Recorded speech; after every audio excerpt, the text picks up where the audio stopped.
autogestão, operadora, seguradora ou cooperativa de trabalho médico. Qual a melhor modalidade de empresa de plano de saúde privado para você contratar? Fica até o final desse vídeo, que esse conteúdo é muito importante e vai ser um divisor de águas na sua vida. Você vai entender direitinho como que funciona esse mercado. Tem muitos termos técnicos, mas eu gosto de simplificar aqui no canal para você, tá bom? Fala, gente, sou Paulo Novaes, especialista em seguros e planos de saúde. E nesse vídeo eu vou falar sobre as modalidades de empresa que operam plano de saúde privado, tá? Então, antes de entrar nesse conteúdo, eu queria te pedir um favor, que você desse um joinha, clicasse em se inscrever e no sininho para acompanhar as notificações. Toda vez que você dá um joinha, o YouTube ranqueia esse vídeo e mais pessoas como você encontram esse conteúdo e são ajudadas por esse conteúdo, tá bom? Vamos ao vídeo! Antes do advento da Lei 9656 de 98, o setor de planos de saúde era totalmente solto, então ele fazia o que bem entendia. Existiam vários tipos de empresas, simplesmente você abria um CNPJ qualquer e podia vender plano de saúde. Então, depois da Lei 9656 de 98, passou-se a exigir uma classificação, uma regulamentação pela ANS. Então, a operadora faz uma inscrição na ANS, ela paga, não sei se você sabia disso, mas ela paga um valor lá, um valor X, um lastro, o pessoal no setor de saúde suplementar chama de lastro, para poder operar. Por quê? Se essa operadora falir, esse valor que ela deposita numa conta da ANS fica como um seguro, uma segurança para que aqueles clientes que estão em tratamento médico, doenças graves, consigam custear o seu tratamento até o fim. Então, queria que você comentasse aqui embaixo quanto que você acha que uma operadora ela tem que pagar para poder virar uma operadora, para a ANS liberar. Faz um chute, comenta aqui embaixo quanto você acha que é esse lastro, só para você ter uma noção, porque eu tenho certeza que esse vídeo vai ser um divisor de águas. Você vai entender muito sobre o setor de plano de saúde. Olha só, existem 4 modalidades principais de empresa que trabalham vendendo e fornecendo planos de saúde nesse serviço para os clientes. A primeira que eu queria falar é a autogestão, que é um exemplo da GEAP. Você conhece a GEAP? É uma empresa que opera sem fins lucrativos, ou seja, é uma empresa que vai vender geralmente para uma categoria de entidades de grupo, geralmente funcionários públicos, um grupo fechado de uma determinada área e fornece o plano de saúde para aquelas pessoas, para que cada um é como se fosse uma grande comunidade de pessoas que querem ter um plano de saúde, que elegem bons administradores, via de regra, então, para que cuidem daquele contrato. Só que nem sempre operadoras autogestão vão ser uma boa hipótese. Primeiro, porque, via de regra, quando não se tem fins lucrativos, geralmente as operadoras elas passam sufoco. Então a gente viu isso em várias operadoras sem fins lucrativos, a operadora passando sufoco porque não se há um comprometimento direito dos executivos daquela empresa em fazer ela prosperar. Então nem sempre vai ter esse comprometimento. Já que ela não tem fins lucrativos, eu posso gastar quanto for no marketing ou em outras áreas, ou com despesas assistenciais, ou com várias outras despesas, e acaba que muitas empresas sem fins lucrativos estão devendo bilhões, isso mesmo. Então, fica atento. Se você tiver a opção de trocar de um plano autogestão para um outro tipo de modalidade, tá? Eu acho que vale a pena para você, tá? Segunda modalidade, cooperativa de trabalho médico, que é um exemplo clássico das Unimedes, tá? Então, como que funciona? Você, médico recém-formado geralmente, precisa ter sua clínica lotada de pacientes para você atender e finalmente ganhar o seu dinheiro. Então, o que é que você faz? Opção 1, você se credencia a um plano de saúde para ganhar um valor bem menor do que uma consulta. Então, vamos supor que uma consulta seja R$250, o plano vai te pagar 120, tá? Então, você vai precisar atender mais pacientes para ganhar melhor. E existe a opção 2, você ser tipo sócio de uma empresa, como é o caso da Unimed, você pagar um valor.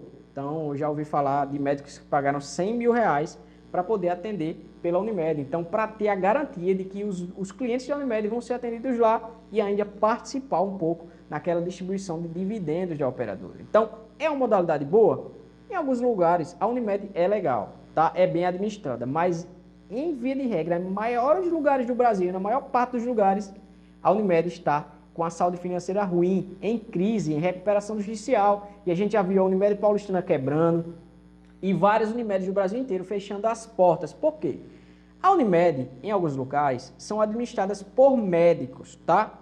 E nada contra médicos. Médicos são muito bons na medicina, mas nem sempre vão ser muito bons administrando uma empresa. Então já teve muitos locais onde a Unimed, ela simplesmente quebrou, tá? Então fica atento, você fica atento na sua cidade, na sua região, como que está a saúde financeira da sua operadora, porque isso é um divisor de águas para você. Se a operadora tiver com a saúde financeira ruim, o que significa para você? Que a qualquer momento ela pode quebrar, falir e você sofrer problemas de autorização de procedimentos, que é justamente você estar no plano como um seguro para te proteger. Se caso você precise passar mal, sofra um acidente, você tem que ter um hospital que te atenda rápido e libere rápido para você ser atendido. Se o plano tiver recuperação judicial, dificilmente vai acontecer isso, porque ele de forma intencional vai negar aquele procedimento com qualquer justificativa e você vai ter que ir atrás de advogado, liminar e vai ter problemas. Então, fique atento à saúde financeira do plano que você contrata. A terceira modalidade que eu vou falar agora é operadora. O que é uma operadora? A operadora, ela pode ter rede própria, segundo a ANS, e pode ter também rede credenciada. Então, geralmente, um exemplo da operadora é a Amil, que além de ter hospitais próprios, clínicas e laboratórios próprios, também credencia a rede credenciada. A operadora é uma boa? Geralmente a operadora sim, tem fins lucrativos, é administrada por bons administradores, tem uma equipe, se tem essa cobrança e compromisso, a operadora tem que funcionar. Então, qual o grande X da questão? Como escolher uma boa operadora? Primeiro, veja a saúde financeira, se está boa. No caso da Amil, que eu citei o exemplo, impecável, tá? Uma operadora até pertencente ao United Health Group, um grupo multinacional que atende em mais de 40 países. Então, assim, claro que a Amil não atende em mais de 40 países, mas a United Health Group atende. Então, para você ter uma noção, é uma empresa bilionária gigante que não vai quebrar. Fazendo essa análise aqui para comparar para você, então, primeiro, saúde financeira, se está boa. A abrangência geográfica vai atender você do tanto onde você precisa. Se você viaja muito, você precisa de um plano que seja no mínimo nacional. Se você não viaja, não sai da sua cidade, você vai gastar demais se fazer um plano nacional. Faça um regional, tá? Então, abrangência geográfica. Rede credenciada. Vai ter bons médicos credenciados, boas opções. Então, uma operadora é boa se ela passar nesses critérios, tá bom?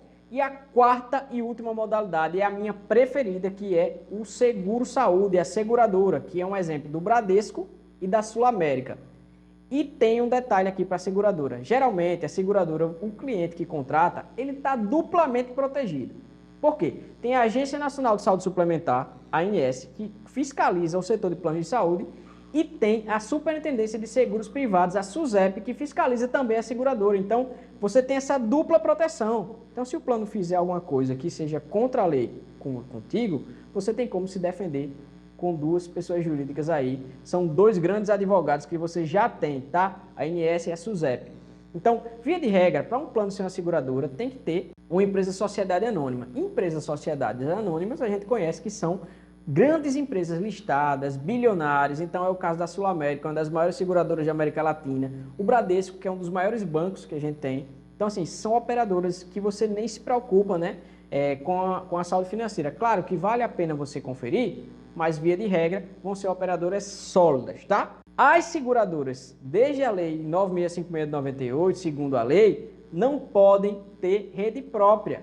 Não podem construir um hospital próprio, clínica própria, laboratório próprio. Então, é só através de referenciado. Então, o plano ele tem que pagar os médicos, hospitais, laboratórios para você ser atendido lá, tá?